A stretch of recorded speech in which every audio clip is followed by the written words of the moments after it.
vais me mettre l'heure en gros sous les yeux. Je pense que vu le Larsen, ça doit passer. Donc j'ai très peu de temps et une partie sera à votre disposition pour traiter quelque chose de tout à fait précis, juste la dimension morale de l'erreur. Et je vais en fait essayer de dire en 15 minutes, on ne peut pas faire plus, une seule chose précise qui est la dimension morale de l'erreur. Elle existe, elle est toujours présente. Quand elle est mal gérée, elle parasite les autres dimensions de l'erreur, et donc c'est pour ça qu'il faut s'en occuper et l'améliorer. Il y a d'autres raisons, mais celle-là est celle sur laquelle je vais insister aujourd'hui. Je commence par ma conclusion. J'aime bien faire ça parce que, comme ça, on ne se demande pas, mais où il veut en venir. Ma conclusion, c'est une citation de Confucius. Je vous laisserai chercher dans le livre de Confucius qui s'appelle Les Entretiens ou Les Analectes. On a un seul livre de lui, Lunyu en chinois, vous allez trouver. Il dit, Confucius, donc le maître, on le cite toujours, le maître dit « Celui qui commet une erreur et qui n'en apprend rien, celui-là commet une erreur. » Je trouve que, si on rajoute ça à ce que Jean-Louis Druet, qui m'a aussi coupé un peu d'herbe sous les pieds en étant très philosophe, on a quasiment tout. On a quasiment tout, il suffit d'approfondir cette idée. Le problème de l'erreur, c'est d'en apprendre. Mais le problème, c'est comment on apprend de ces erreurs. Alors pour ça, je vous propose une analyse dimensionnelle. Analysons, ça aussi, ça a été préparé par les propos liminaires, une analyse des dimensions de l'erreur. Dans l'erreur, il y a d'abord une dimension technique. S'il y a erreur, c'est qu'il y a un processus et qu'il est normé. Par exemple, une recette de cuisine. Je prends des exemples très simples. Alors, je prends des exemples hors médecine, puisque je suis moins compétent que vous, mais je pense que l'application est immédiate, et si vous voulez, vous me donnerez des exemples, ou surtout des contre-exemples. Donc, il faut qu'il y ait un processus normé, une façon de faire, une posologie, quelque chose comme ça, et que, involontairement, parce que si c'est pas involontaire, c'est pas une erreur, on ait produit quelque chose qui a des effets indésirables graves. EIG. Un process normé dans lequel, involontairement, on a commis, pardon, je ne voulais pas dire ça, une action a été effectuée. Ensuite, ça c'est la dimension technique, c'est de loin la plus importante. Et pour gagner du temps, disons, on se débrouille plutôt bien là-dedans. On se débrouille plutôt bien là-dedans, un peu tout le monde, les gens qui font voler des avions et les gens qui s'occupent de notre santé comme vous. Deuxièmement, il y a une dimension épistémique, ça veut dire la connaissance. La connaissance, c'est un peu plus difficile. Une erreur épistémique, ça consiste à croire, ne pas savoir quelque chose, qu'on devrait savoir, bien sûr, parce qu'on ne peut pas tout savoir, mais il y a des choses qu'on devrait savoir quand on ne les sait pas. C'est une erreur épistémique, on peut appeler une lacune, ou quelque chose d'intéressant pour ceux qui ont fait des statistiques, mais je n'ai pas le temps d'expliquer ce qu'on appelle les erreurs de première espèce ou de deuxième espèce, le fait de croire qu'il y a quelque chose alors qu'il n'y a rien, ou le contraire, de ne pas voir ce qu'il y a. Il y a quelque chose, mais on croit que c'est vrai alors que c'est faux, ou on croit que c'est faux alors que c'est vrai. Dans tous les cas, c'est une erreur épistémique. Ça se corrige en modifiant son corpus de connaissances par plus de théorie ou par de l'expérience. Donc, jusque-là, tout va bien. Mais derrière, il y a ce qui a été appelé très justement la faute morale, qu'on peut appeler une erreur morale. Dans la plupart des philosophies classiques, on considère que personne ne fait exprès de faire du mal, donc c'est involontaire par rapport à la norme qui est celle du bien. Donc on peut dire que l'erreur morale ou la faute morale, pour l'instant en tout cas, on peut les considérer comme synonymes. Qu'est-ce qui caractérise l'erreur morale? C'est la culpabilité, on l'a déjà dit. Et par culpabilité, je vais retenir une seule dimension, la souffrance. Dans la culpabilité, on souffre, et on va accepter l'axiome, en soi, souffrir ne sert à rien. La souffrance peut être la marque, évidemment, le marqueur, vous connaissez tous très bien la fonction de la souffrance. La fonction de la souffrance morale, je suis moins sûr, mais la fonction de la souffrance morale dans la culpabilité, je pense que c'est ça qui est négatif et qui parasite la gestion de l'erreur. Donc l'idée est assez simple. Dans culpabilité, creusons un peu. Nous, je veux dire tous les Occidentaux, nous baignons dans un système de valeurs, quelle que soit notre origine et notre culture, qu'on appelait avant judéo-chrétien, ce qui est un peu injuste parce que ça oublie l'islam, et maintenant les universitaires ont inventé la notion géniale de les religions abrahamiques. abrahamique, ça veut dire toutes celles qui se rattachent à Abraham. Ça commence par les juifs, ensuite les chrétiens, ordre chronologique, et enfin les musulmans. Donc toutes ces religions abrahamiques, elles reposent sur ce qu'on appelle, pas erreur, mais faute, et c'est un nom très précis, c'est le péché. Les théories du péché. C'est quoi la doctrine du péché? Rapide rattrapage de catéchisme. Le péché, c'est le fait que l'homme est en faute, par définition, devant Dieu. L'homme a trahi Dieu, il a désobéi, il est coupable. Beaucoup de livres de théologie s'appellent « L'homme coupable ». Bon, si vous voulez des références, je vous en donnerai. Vous pouvez m'envoyer des mails. La culpabilité, le sentiment de la culpabilité est la base de la religion. Et regardez, soyez attentifs au vocabulaire. Ce qu'on demande aux croyants, c'est de se reconnaître pécheur. Je ne sais pas quel livre sacré vous fréquentez, si vous en fréquentez, mais vous en avez entendu parler. La personne qui dit devant Dieu, moi je ne suis pas pécheur, je ne fais jamais d'erreur, je ne commets jamais de faute, ça va mal tourner pour lui, c'est sûr. C'est pas possible. Tous les hommes, et justement, reconnaître sa culpabilité. Reconnaître que tous les hommes sont pécheurs, je suis un humain, donc je suis pécheur, donc je suis en faute, donc je suis coupable, je ne sais pas pourquoi, mais c'est comme ça, je suis coupable par nature, et quand je fais le mal, en fait, on dirait presque, c'est bien. Ça valide le système, ça prouve bien que les hommes sont moralement mauvais.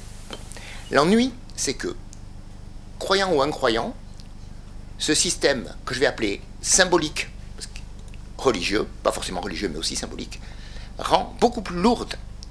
Lui, il parasite la culpabilité morale. Donc, j'ai pas fait de schéma pour qu'on gagne du temps et que ça fasse pas trop consultant. Le schéma est simple, avec deux flèches. La culpabilité symbolique religieuse qui imbibe nos sociétés parasite la culpabilité et la gestion morale de l'erreur qui elle-même parasite la gestion technique, scientifique, et peut-être d'autres dimensions de l'erreur, et c'est juste cela que je veux dire. Je me concentre sur la personne qu'on va appeler l'agent. En philosophie morale, on utilise maintenant cette notion, l'agent, A-G-E-N-T, ça tombe bien pour une agence, c'est celui qui agit, la personne qui agit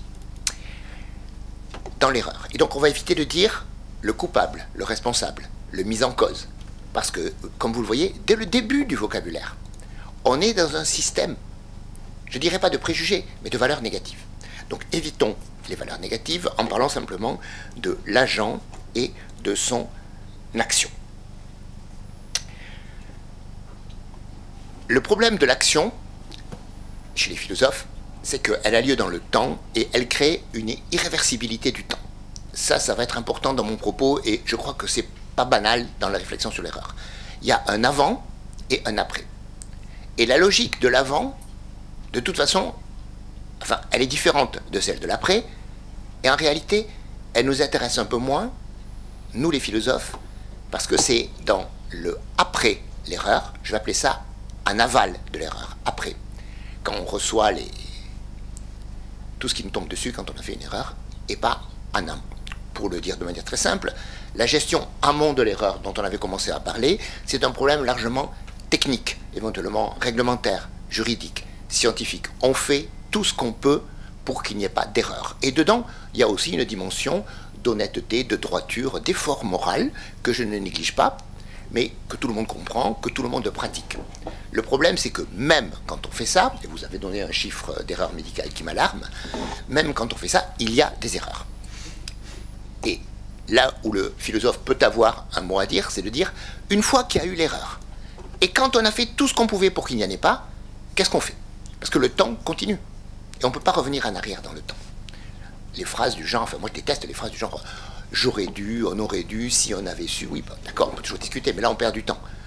L'erreur, elle est passée, le temps est irréversible, donc il faut gérer moralement l'erreur après sa survenue. Et c'est là qu'il y a un problème évidemment de culpabilité, et le problème que je suis en train de pointer, que je vais appeler, si vous voulez bien, la culpabilité stérile. Donc si vous avez une théorie de la culpabilité féconde, elle m'intéresse, mais je vais rajouter stérile pour dire que je le prends en négatif. C'est-à-dire, on a commis une erreur. Notre personne, notre institution, peu importe. Une erreur a été commise. Évitez d'y rajouter une méta-erreur philosophique. C'est-à-dire éviter d'y rajouter une mauvaise gestion de la culpabilité morale post-erreur. C'est le seul point dont je veux parler. Très bien. Pardonnez-moi, un petit peu maladroit.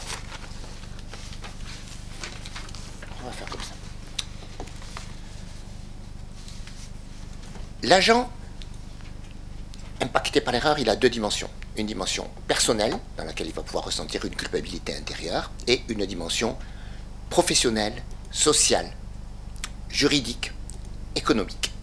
Et la manière de vivre les conséquences de l'erreur n'est pas la même dans les deux dimensions. L'intériorité, je laisse tomber.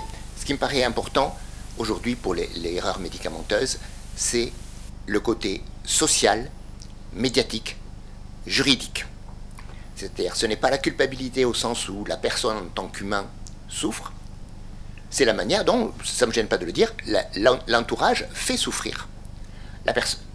La stigmatisation du responsable de l'erreur ou du coupable avec une amplification qui peut être juridique. Il se trouve que oui, j'ai fait une erreur, mais malheureusement, quelqu'un a déposé des plaintes ou je suis poursuivi ou par une instance réglementaire, peu importe. Ça amplifie l'erreur que sinon j'aurais fini par mieux gérer. Ou l'amplification médiatique, tout le monde voit de quel genre de choses je veux parler. Ça crée une sorte de culpabilité sociale ou de culpabilité sociétale, une stigmatisation à ce niveau-là. Ça, c'est des systèmes qui ont été bien étudiés en ethnologie dans à peu près toutes les sociétés. Là aussi, si vous voulez des références, envoyez-moi un mail, je vous promets, je vous donne de la bibliographie. Dans toutes les sociétés, il y a un système de pureté avec un système de souillure, certaines choses, ce qui est tabou, des erreurs contre le système de valeurs de la tribu, faire quelque chose qui est interdit, qui est tabou, ça produit une souillure et il y a un mécanisme de rachat, de salut, comme dans les religions abrahamiques. Celui qui a violé un tabou, symboliquement, la communauté peut lui pardonner et le réintégrer. En général, il faut qu'il donne de l'argent, du temps, des choses comme ça, il faut qu'il expie. On est toujours dans cette représentation. On est toujours dans cette représentation que quand il y a eu quelque chose de mal et qu'on peut assigner un coupable, ce coupable mérite une punition en un sens social, pas juridique. Et cette punition est nécessaire pour ramener à l'état normal. Ça veut dire pour effacer la souillure. Le corps social est souillé par les erreurs que commettent certains individus, je garde le mot erreur. Pour que cette souillure disparaisse, il faut une purification qui est traditionnellement quelque chose de désagréable qui arrive à l'individu auteur de l'erreur. Donc vous voyez ce mécanisme, souillure et expiation par la punition. Il marche très bien dans nos inconscients collectifs, si vous voulez, ou dans nos systèmes de valeurs. Quand on peut activer, et c'est ce qui se passe dans beaucoup de situations, entreprises, pays, dans beaucoup d'entreprises, dans beaucoup de pays, quand l'erreur s'impose, on la corrige par la punition du responsable. Une gestion post-erreur. Ce qui va m'intéresser, alors là je regrette de ne pas avoir un tableau ou une projection, mais je vais vous le dire, c'est de se demander comment la gestion aval de l'erreur peut servir à la gestion amont.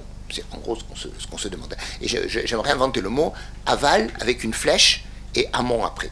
Et comment une gestion aval vers l'amont de l'erreur. L'erreur est commise, très bien. Maintenant faisons notre mieux pour qu'elle ne se reproduise pas. J'invente pas du tout cette logique. Cette logique, elle est typique des erreurs dans des contextes multifactoriels. Or, la médecine, c'est clairement un contexte multifactoriel. Donc, très compliqué, donc dans lequel des erreurs arrivent, et donc dans lequel on doit apprendre à partir de ces erreurs, et il est illusoire de s'imaginer qu'il n'y en aurait pas. En réalité, on a un modèle pour cette réflexion que vous appliquez dans les procédures de veille et dans les suites à donner en cas d'erreur. Ça pose un problème de rationalité. Quand faut-il détecter une erreur et comment faut-il remonter sur cette erreur pour éviter qu'elle continue? Alors, je rajoute une chose parce que mon temps est vraiment très limité. Il y a deux problèmes dedans, philosophiques très difficiles. Premièrement, celui de la rationalité. Quand est-ce qu'il faut changer d'avis? Quand est-ce qu'il faut repérer quelque chose au risque qu'il n'y ait rien, ou négliger quelque chose au risque que ce soit quelque chose de réel? Ça, c'est un véritable problème, pas seulement en épidémiologie, mais en général. Quand faut-il changer d'avis? Ni trop tôt, ni trop tard. Et la réponse est la même. c'est une gestion aval vers l'amont. C'est à partir des fois où on a changé d'avis trop tôt, ou des fois où on n'a pas changé d'avis assez tôt, qu'on peut apprendre petit à petit, avec l'expérience et une aide collégiale, une aide contextuelle, à avoir le bon niveau de sensibilité pour ne réagir ni trop tôt ni trop tard, et donc être rationnel comme il faut. Pas extra-rationnel ni infra-rationnel. Et je viens de mentionner, ce sera mon dernier point, la collégialité et le contexte. La gestion de l'erreur pour qu'elle remonte de l'aval vers l'amont, pour qu'elle ne reste pas dans les marécages de la culpabilité, ça dépend largement du contexte.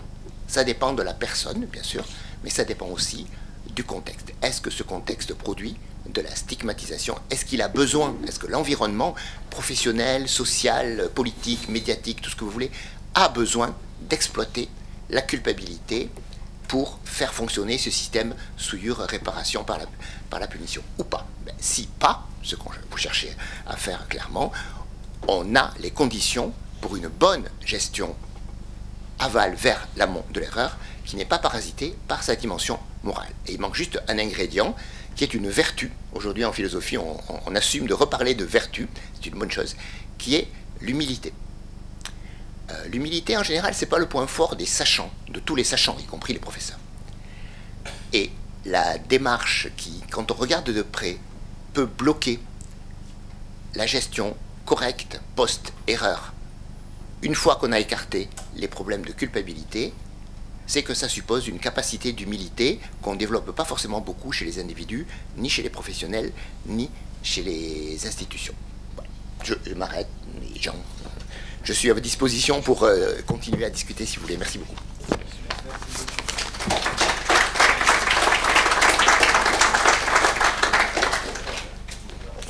On a quelques minutes.